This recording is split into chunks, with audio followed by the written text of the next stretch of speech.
Selamat siang investor, kembali bersama saya Melina dari Mexico Future News. Pada kesempatan kali ini kita akan membahas berita seputar indeks saham dan juga komoditas.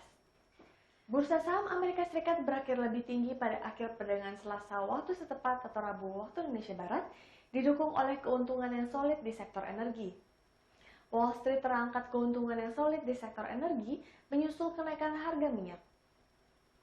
Sedangkan para investor terus mencermati perkembangan kasus lonjakan COVID-19 yang terus bertambah dan program vaksinasi. Rabu 13 Januari 2021, indeks Dow Jones Industrial Average menguat sebanyak 60 poin atau 0,19% menjadi 31.068,69. Sedangkan S&P 500 naik 1,58 poin atau 0,04% menjadi 3.801,19. Sebanyak 6 dari 11 sektor utama S&P 500 berakhir di area hijau dengan sektor energi menguat sebanyak 3,5% memimpin kenaikan.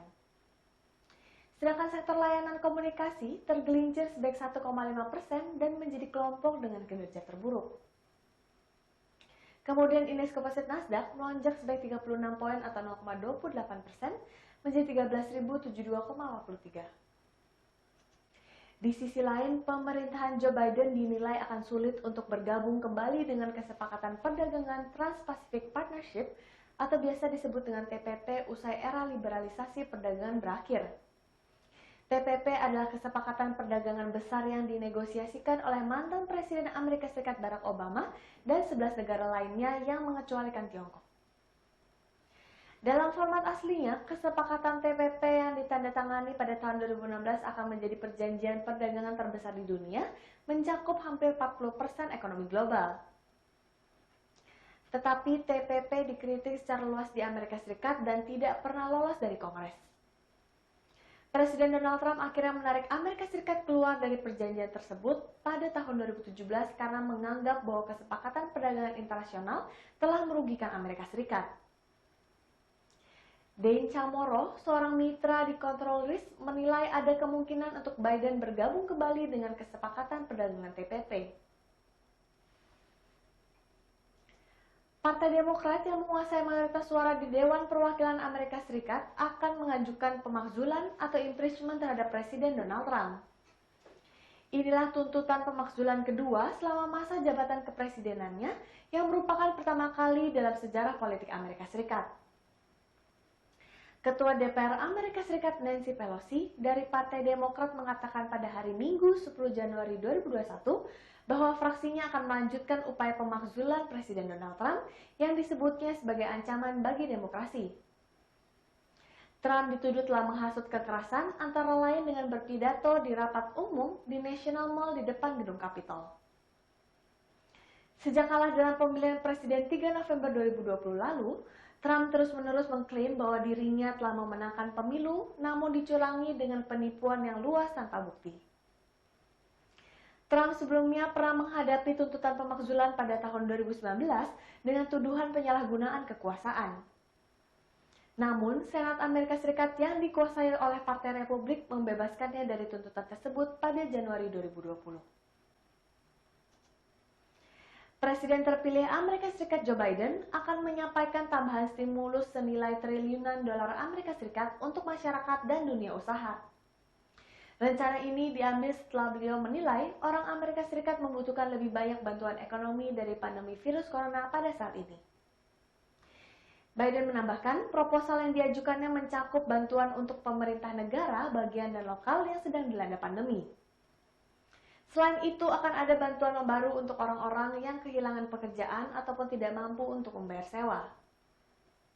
Biden juga menyuruhkan untuk menaikkan upah minimum menjadi $15 dan mengirimkan $2.000 Amerika Serikat dalam bentuk pembayaran tunai langsung. Demokrat meminta pembayaran tunai tersebut masuk ke paket stimulus terakhir yang disahkan pada Desember, namun Republik hanya menyetujui sebesar $600 Amerika Serikat. Biden menyebutkan program-program stimulus akan disampaikan lebih lanjut pada Kamis depan, tanggal 14 Januari 2021. Demokrat yang akan menguasai Senat Amerika Serikat setelah pemilihan di Georgia diyakini dapat meloloskan rencana Biden tersebut. Beralih ke berita komoditas, harga emas rebound setelah melemah kemarin. Rabu 13 Januari pukul 7.50 waktu Indonesia Barat, harga emas untuk pengiriman Februari 2021 di Commodity Exchange berada di 1.858,50 dolar per troy ounce, naik 0,77% dari sehari sebelumnya yang berada di 1.844,20 dolar per troy ounce. Kenaikan harga emas seiring dengan penurunan imbal hasil US Treasury dan pelemahan dolar Amerika Serikat. Selain itu, prospek inflasi yang lebih tinggi imbas baiknya stimulus fiskal akan mendukung permintaan emas bagi Southampton kembali meningkat.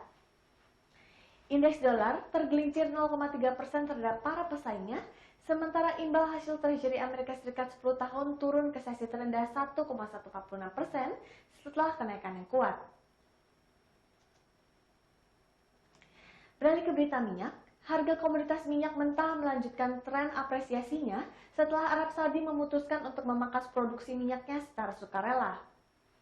Dalam pertemuan para kartel minyak yang dikenal sebagai OPEC+, Arab akan memangkas produksi sebesar 1 juta barel per hari untuk mengkompensasi kenaikan output yang diinginkan oleh Rusia di bulan Februari dan Maret mendatang.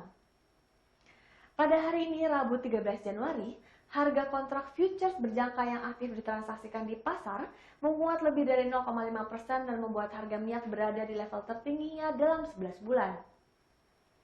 Kontrak Brent menguat 0,71% semakin dekat 57 dolar per barrel pada pukul 8.35 waktu Indonesia Barat. Di saat yang sama, kontrak West Texas Intermediate Amerika Serikat naik sebesar 0,66% ke level 53,56 dolar per barrel. Data resmi dari pemerintah akan dirilis oleh Badan Energi Internasional malam ini. Ini menjadi sentimen yang akan menggerakkan harga minyak selanjutnya, mengingat beberapa kali laporan yang dirilis oleh asosiasi industri dan pemerintah berbeda. Harga minyak cenderung bullish di awal tahun karena didukung oleh prospek peningkatan stimulus ekonomi di Amerika Serikat. Amerika Serikat telah menjanjikan stimulus sebesar triliunan dolar Amerika Serikat. Namun, kenaikan harga minyak dibatasi oleh kekhawatiran permintaan karena kasus virus corona meningkat di seluruh dunia. Reuters melaporkan, otoritas China memberlakukan pembatasan baru di daerah-daerah sekitar Beijing pada hari Selasa dan Jepang akan memperluas keadaan darurat di luar Tokyo. Kendati program vaksinasi darurat sudah mulai dilakukan di banyak negara, namun kenaikan kasus infeksi COVID-19 jauh lebih cepat dan bisa memicu pembatasan yang lebih ketat akan sangat berpengaruh pada prospek pemulihan minyak tahun ini. OPEC dalam laporan bulan Desember memperkirakan permintaan minyak tahun ini akan meningkat menjadi 5,9 juta barel per hari menjadi 95,9 juta barel per hari. Padahal sebelumnya permintaan minyak diproyeksikan dapat tembus hingga 97 juta barel per hari. Sekian berita seputar indeks saham dan komoditas untuk hari ini. Saya Melena pamit undur diri, terima kasih dan sampai jumpa lagi.